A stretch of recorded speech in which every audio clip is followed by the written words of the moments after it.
time when he died.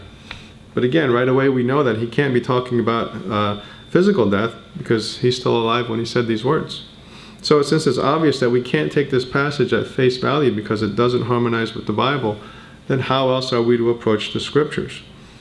By understanding that the law is spiritual, okay?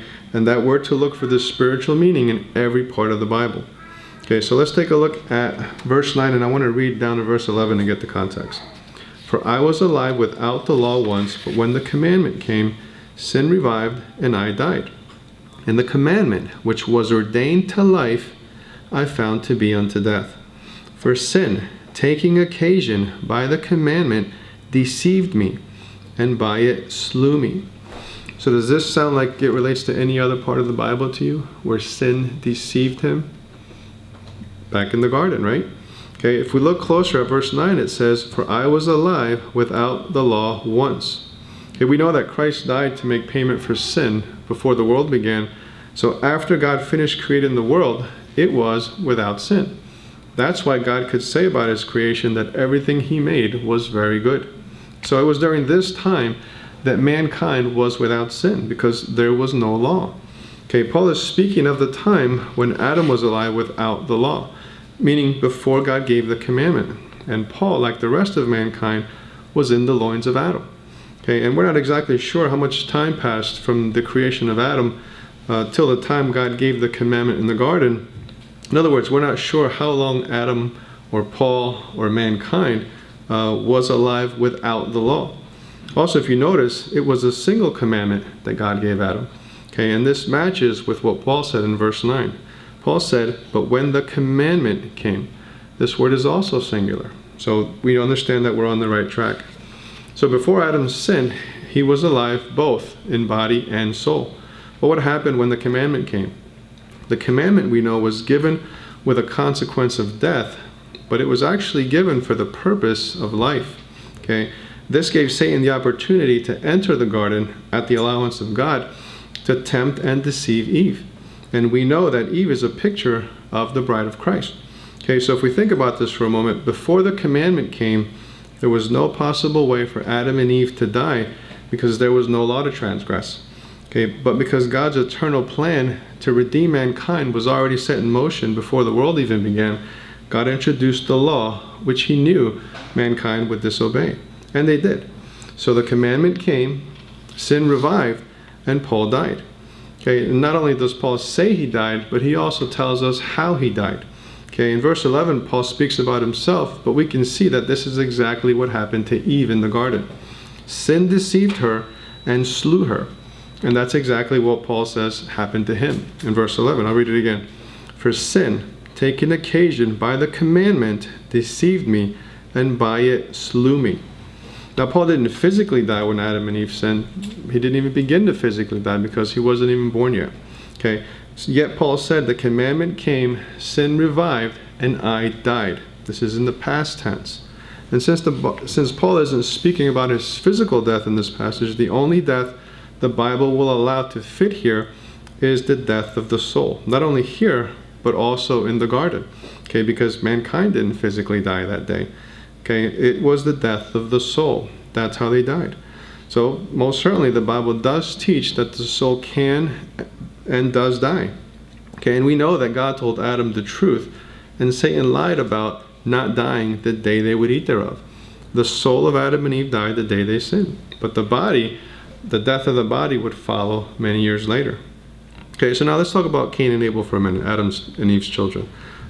We know that they were both conceived in sin, and as a result, they were conceived with a dead soul.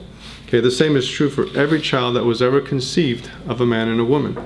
But because Abel's sins were paid for by Christ before the world began, we know that at some point before Abel's death, God applied his work of atonement on Abel and resurrected his dead, corrupted soul into a born-again soul that could never again sin. And as a result, it could never again die.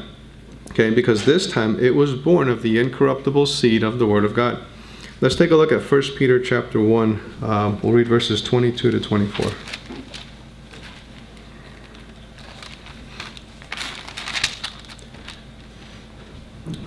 First Peter 1:22. There we read, seeing you have purified your souls in obeying the truth unto the Spirit, through the Spirit unto unfeigned love of the brethren. See that ye love one another with a pure heart fervently, being born again, not of corruptible seed, but of incorruptible, by the word of God, which liveth and abideth forever. For all flesh is as grass, and all the glory of man as the flower of grass. The grass withereth, and the flower thereof fadeth away. Okay, in verse 23, we can see the difference between being born the first time and being born again. Okay, when we're born the first time, we're born of a corruptible seed, meaning we're born in the flesh. Okay, and verse 24 tells us that the flesh, because it's corruptible, is as grass which withereth. Okay, this is why there was a necessity to be born again, because when we're born again, we're born of the incorruptible seed of the Word of God, and we're raised from spiritual death to spiritual life.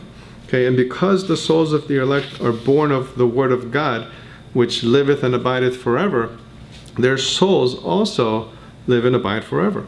Okay, however, those who are not among the elect, typified by Cain, did not have their sins paid for by Christ. Okay, so Cain had to pay for his own sin by his own death, because the law demands payment for sin from everyone. Okay, and that payment is death, not conscious eternal suffering, but death. Okay, first the death of the soul, then the death of the body, which is the second death, or what we call annihilation.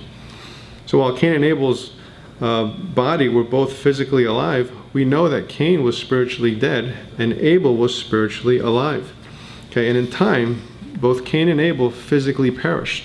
Okay, but because Abel's sins were paid for and he was given a born-again soul, when his body perished, his soul went to be with the Lord. But what about Cain? Okay, well, we know Cain's soul was dead while he was still physically alive, but what happened when he finally died, when he perished? What went where? Well, the soul was already dead when Cain was conceived, and now his body died also. Okay, so Cain died without the promise of a resurrection, like Abel has. This means that Cain has ceased to exist. It means that he's perished. Okay, this means that death has power over Cain because he did not have part in the first resurrection, which was the resurrection of the soul. Okay, so what we've learned is that for the unsaved, the word perish means that they cease to exist once their body dies. Okay, but for the saved who have died, the word perish is only describing what happened to the sin-cursed body. Okay, but the children of God do have the promise of a resurrection at the last day, when the last enemy which is going to be defeated is death. So let's go back to John chapter 3, and I want to go over another word that ties in with perishing. We'll read verses 16 to 18 once more.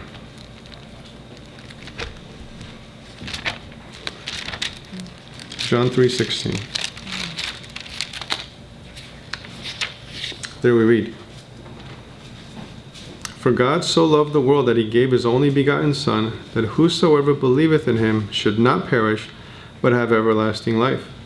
For God sent not his Son into the world to condemn the world, but that the world through him might be saved. He that believeth is not condemned, but he that believeth not is condemned already, because he hath not believed in the name of the only begotten Son of God. So if you notice, verse 16 says that whosoever believeth in him should not perish, but then verse 18 says, he that believeth on him is not condemned. So God's tying in the one who believes with not only not perishing, but also with not being condemned. Okay, but with the unsaved, God's not only tying in unbelief with perishing, but also with being condemned. And this word, this would mean condemned according to the law, because the word condemned is Strong's number 2919, and it means to be judged.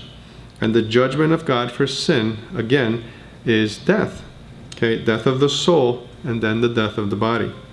Let's take a look at another verse that tells us what happens when the unsaved physically die. It's in Psalm 146, and we'll read the first 4 verses.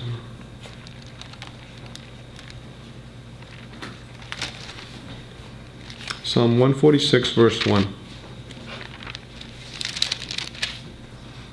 There we read, Praise ye Jehovah, praise Jehovah, O my soul. While I live, will I praise Jehovah. I will sing praises unto my God, while I have any being. Put not your trust in princes, nor in the Son of Man, in whom there is no help. His breath goeth forth, he returneth to his earth, and that very day his thoughts perish. In other words, the person who dies unsaved has no more conscious existence the day he dies. Okay, the day he dies is the day his thoughts perish. And this is consistent with what we've been learning. Let's take a look at one last passage. It's in Ecclesiastes 9. We'll read verses 5 to 6.